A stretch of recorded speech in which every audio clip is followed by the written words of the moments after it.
hot take! Big anime hot take coming in.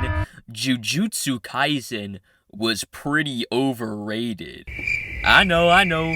Put the pitchforks down. When you really get down to it, Jujutsu Kaisen is a pretty basic shonen. You got your inner demon, edgy rival, girl. I mean, Gojo is basically just Kakashi 2.0. They're both mentors.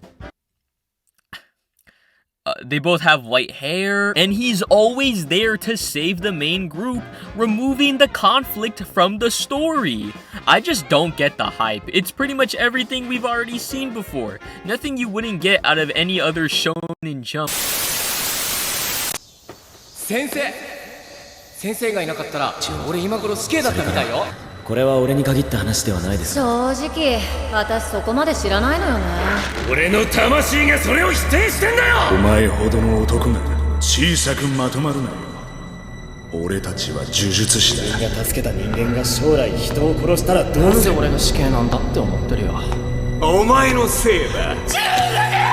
生き様で後悔はしたくない。あとは頼みます。ななみ今でけえ声出さなくても聞こえてるよ。虎杖大勢に囲まれて死ぬ。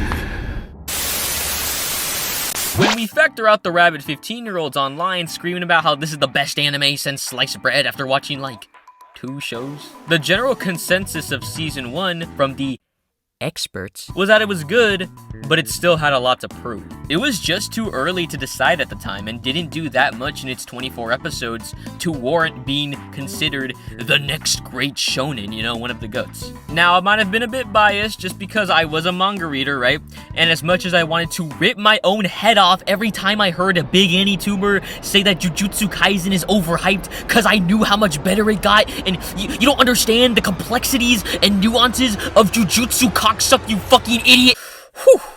I get it. I think a lot of people, or I guess anime onlys, were worried that Jujutsu Kaisen would be quote-unquote another overhyped shonen. Hype was, and in some ways still is, a problem within the anime community. Lots of shows would get rated outrageously highly off of like the first season, or even sometimes the first few episodes. And while it doesn't sound like that big of a deal, this level of hype can throw off some people from watching it, and also lead to problems for these shows once they don't reach that level of expectation. Remember when people were bigging up My Hero Academia and saying it's gonna be better than this show, it's gonna be better than that show, and then you jump forward to now, and just saying you like MHA will get you looking like this. Internet personalities like Ninja were calling Demon Slayer the best anime ever. And while I and a lot of people still really like the show, many also feel like it didn't have the narrative or depth to really back up its insane hype, and over time has received much more criticism. Tokyo Revengers. Look, maybe it's just nostalgia, I don't know, but it seemed like a lot of people, including myself at the time, just felt like these new-gen shonen couldn't really compete with the shows they were inspired by.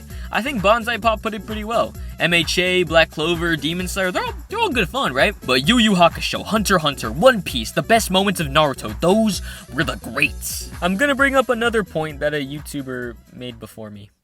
But I think what boosted these older series is that they all have that one arc. That iconic arc that cements them into history books, that bumps them up from a good show to a fantastic show. I think with the exception of arguably My Hero Academia, a lot of new-gen shonen don't really seem to have that big arc. And I don't just mean like their best arc. I'm talking their Chimera Ant to Hunter x Hunter, their Chunin exams to Naruto, their Enies Lobby, Frieza Saga, Dark Tournament, Soul Society, you know what I mean. There had to be a new-gen that would rise up, that would go beyond just being the big popular show of this season and truly be something great. Something that could compete with some of the best series in the game. From the beginning, you already feel a sense of unease. The looming shot of the city presenting a seemingly normal Halloween night shortly begins to fall apart once the curtain is planted. To the Jujutsu High team, this is just another mission. But to the audience, this doesn't feel like previous arcs. Something is coming. Watching for the first time, I knew that Shibuya was coming, but it didn't strike me as a viewer just how much thought and overall build-up went into the arc so early on. From the get-go, the prison realm was a must for everything to go smoothly. The whole Kyoto Goodwill fiasco was a trick to retrieve 2 of Sukuna's fingers. Mahito's encounter with Sukuna proved how valuable of an asset he would be, and also solidified Mahito's willingness to go through with the plan. All of these little things coming together to ensure that October 31st would go perfectly, so that the curses could wreak havoc. A lot of stories will need to set up, build up, and pay off all within the same arc. But because Jujutsu Kaisen uses every prior arc to service Shibuya incident in big or small ways, there is no calm before the storm. You are immediately sent into a war zone. Okay, fuck, people are dying, what do we do? Oh wait, we got Gojo. Things are looking scary now, but as long as we got Gojo, okay, that's fine. All we have to do is get him back and we can go home. More people are dying. Fuck. Oh dear. What? When did you get here? Whoa, stop. What are you doing? No. Stop. No! What the fuck? That right there is the key component of this arc. You are constantly going from crazy moment to crazy moment, and it keeps that momentum to the very end. Even when something shocking happens, it wastes no time dwelling on it and moves on to the next thing. That sense of pure chaos is what makes the Shibuya incident so memorable. When watching Season 2 week to week, it felt like with almost every new episode, there was a mountain of discussion to be had because they were able to cram so many chapters into one episode, while still feeling natural. Every week you would hear people talk about how this character died, or this was an awesome fight. Edits of scenes were flowing all over TikTok, and a big part of this discussion was about how amazing the animation was, which some people kinda took for granted. Look at episode 15. Many said this episode dropped the ball in terms of animation. And then you have scenes like this. Listen, I'm not saying this episode's 100% perfect, and it's good to get into the nitty-gritty of animation, you know, what could have been done better. But some of y'all thought this was bad? I think this speaks a lot to just how high the expectations are for JJK's animation. Any small issues will be brought to attention, and while I can't say that this arc's animation was as consistent as Hidden Inventories, at its peak, it's no contest. These animators put their heart and soul into these scenes, and I absolutely despise MAPPA for treating them the way they did. But your talents will not go to waste, because I think y'all fucking nailed it. The anime was able to add more interesting set pieces that weren't present in the manga. Some scenes cemented the atmosphere of the series or even gave more depth to certain moments. And as time went on, it visually started to look closer to Gege's art style. Not only that, but the art direction gave the season this very movie-like quality. Yuji vs Choso replaced the regular shading with darker tone flat colors coupled with its bright red and blue highlights, the dynamic composition, the first-person perspective.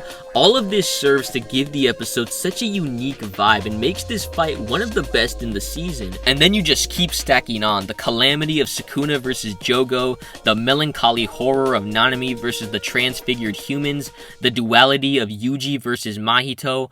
All of these moments were elevated in the best way possible, and if you ask me, this is the definitive way to experience the Shibuya incident.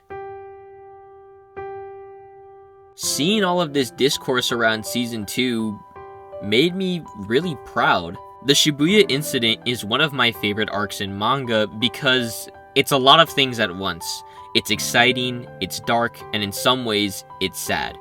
But most importantly, it was the definitive turning point for Jujutsu Kaisen, not only narratively, but in quality. Jujutsu Kaisen was finally able to break the shackles of just good or just another battle manga, and prove that it was truly something special underneath. Jujutsu Kaisen proved that it can do things many shonen even today are afraid of doing, abruptly killing off characters, completely changing the status quo, giving your audience no time to process these events, and just going full force with them. I felt very similar to how a lot of people did before, and felt Jujutsu Kaisen was, you know, pretty good. After this arc, Jujutsu Kaisen really didn't become what I call a good series, or even a great series. It became one of my favorite anime and manga of this generation.